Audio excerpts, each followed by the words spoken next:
Assalamualaikum warahmatullahi wabarakatuh, salam sejahtera, Om Swastiastu, Namo Buddhaya, selamat pagi.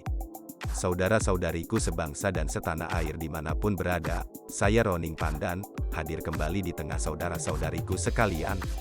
Mengingatkan agar siapkan dulu teh, kopi, kalau kopinya habis, hubungi saja Pak Mindi, kopi Brazilio, kopi enak sedunia akhirat pulang pergi, atau es krim juga boleh. Yang membawa kapal perang, pesawat tempur atau tank, tolong diparkir dulu yang rapi. Omong-omong, nggak terasa sebentar lagi, negara kita berulang tahun yang ke-77.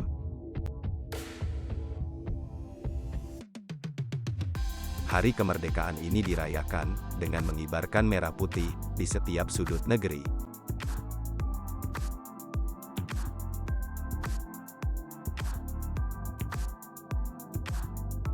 Diadakan juga lomba-lomba lucu, seru, guyup, semenjak beberapa minggu yang lalu.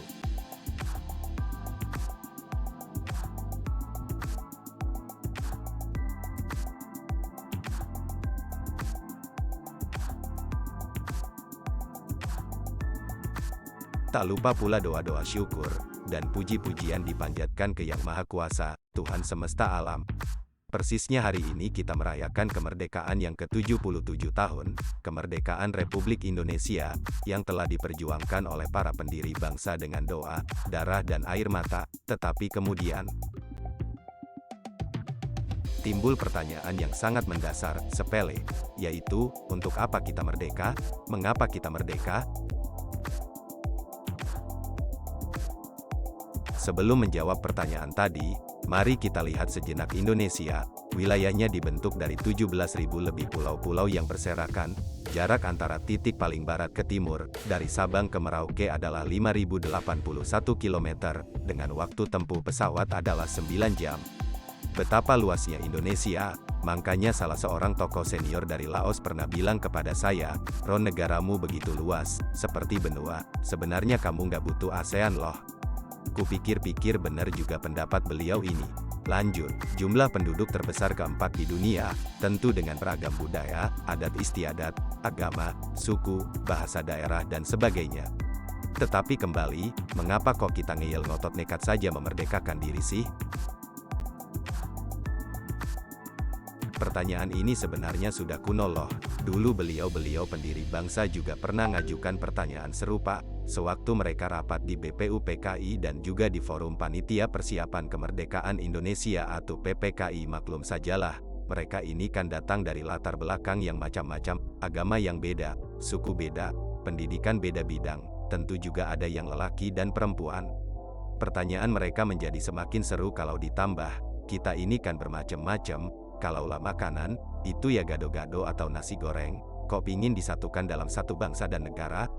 Terus setelah itu bagaimana, mau dibawa kemana?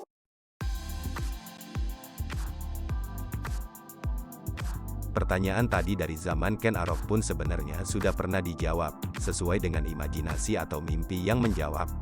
Ada yang pingin merdeka supaya sejahtera, makmur, tata tentrem Kertora Harjo, Gemah Ripah Jinawi dan macam-macam lainnya.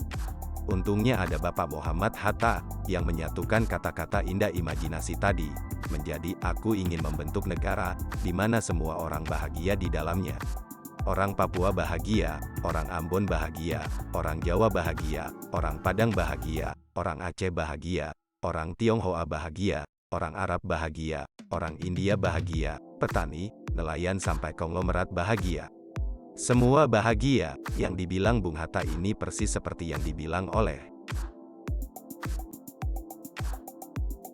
seorang filsuf Amerika Serikat, yang bernama William James. Beliau ini bilang bahwa dorongan terbesar di balik semua ulah tingkah laku manusia, hanyalah mengejar kebahagiaan. Seperti, mengapa sekolah? Ya, untuk kebahagiaan. Mengapa kerja? Ya, kebahagiaan lagi. Mengapa nikah? Mengapa bergaul? Nggak lain dan nggak bukan, ya demi kebahagiaan gitu loh. Terus apa bedanya antara kebahagiaan dan kesenangan? Kebanyakan orang menganggap kebahagiaan itu sama dengan kesenangan, atau kenikmatan, padahal keduanya ini beda loh. Kebahagiaan adalah konsep yang bersifat dinamis, kontekstual, dia juga produktif, aktif, menumbuh kembangkan kemanusiaan kita. Kebahagiaan mampu membuat kita kaya, kita menjadi bergairah melayani, berusaha membahagiakan sesama, yang menghasilkan kegembiraan sukacita. Beda lagi dengan kesenangan. Kesenangan bersifat konsumtif dan pasif. Kita bisa ambil contoh, senang merokok, senang makan rendang, senang plesir dan sebagainya. Lebih jauh, menurut pakar berikut ini, yaitu Bapak Abraham Maslow. Beliau bilang, dalam hierarki kebutuhan, kesenangan, tingkatnya paling bawah, yaitu baru pada tingkatan kebutuhan psikologis, atau kebutuhan fisiologis biologis, dan kebutuhan akan keamanan. Bahasa lainnya pingin tentrem, gitu loh bro.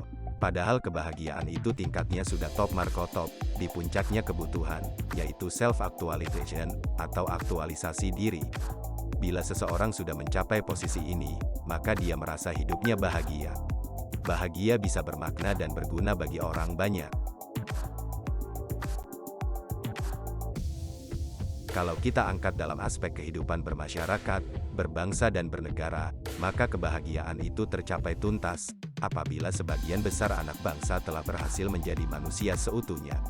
Menurut Bapak Yudi Latif, kebahagiaan dalam konteks bermasyarakat, berbangsa dan bernegara hanya bisa dicapai melalui dua jalan utama, yaitu integritas etis dan cinta. Contohnya, orang yang menjadi kaya melalui korupsi, menipu, mencoleng, memfitnah, merusak lingkungan, menggadaikan negara dan isinya, atau cara-cara curang lainnya. Sepintas orang ini tampak bahagia, tetapi siapa tahu, di hatinya penuh gejolak derita, merintih-rintih pilu. Sungguh kasihan. Lewat jalan kedua, yaitu cinta, tidak akan mungkinlah kita bisa bahagia dengan membenci, memfitnah, menyebarkan berita bohong, mendolimi orang lain, mengajak berantem orang lain atau mengadu domba satu sama lain. Sehingga jawaban Bung Hatta tentang buat apa merdeka, tepat sekali. Untuk itulah para pendiri bangsa telah menyiapkan modal dasar agar kita bisa melalui jalan integritas etis dan cinta, yaitu filosofi kebahagiaan, dalam wujud Pancasila.